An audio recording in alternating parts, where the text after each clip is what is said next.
Di na personal na dadalo si dating Pangulong Rodrigo Duterte sa pagbasa ng desisyon ng International Criminal Court o ICC sa kanyang appeal para sa pansamantalang paglaya.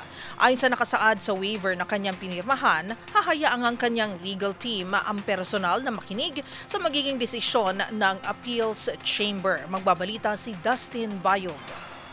Hindi personal na dadalo si dating Pangulong Rodrigo Duterte sa pagbasa ng desisyon ng International Criminal Court o ICC sa apela nitong pansamantalang paglaya. Ayon sa pinirmahang waiver ni Duterte, hindi ito dadalo at hayaan na lamang kanyang mga abogado ang personal na marinig ang magiging desisyon.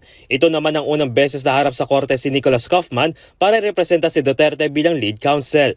Nakaschedule ngayong araw ang pagbasa ng desisyon ng Appeals Chamber sa interim release appeal ni Duterte laban sa nauna ng desisyon ng Pre-Trial Chamber 1. Ito ay gaganapin ng alas 10:30 ng umaga sa The Hague, Netherlands o alas 5:30 ng hapon dito sa Pilipinas.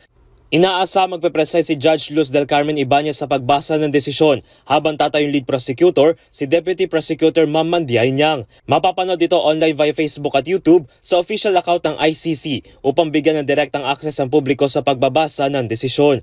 Matatandang October 14, umapela ang kampo ni Duterte sa naging desisyon ng Pre-Trial Chamber 1 na ibasura ang interim release request dahil hindi raw umano kinonsidera ang humanitarian reasons ng 80 anyos ng dating Pangulo. Ngunit sa adang pre-trial chamber, ito ay dahil sa hindi pa rin tinuturing na lehitimo ng kanyang pamilya ang pag-aresto.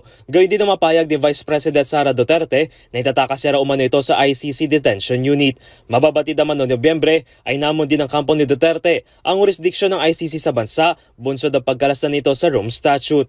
Naharap sa kasong crime against humanity sa Duterte, kabilang 49 counts of murder and attempted murder na magsilbi ito mayor ng Davao City at maging pangulo ng bansa.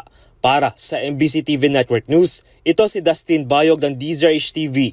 Una sa Pilipinas, una sa Pilipino.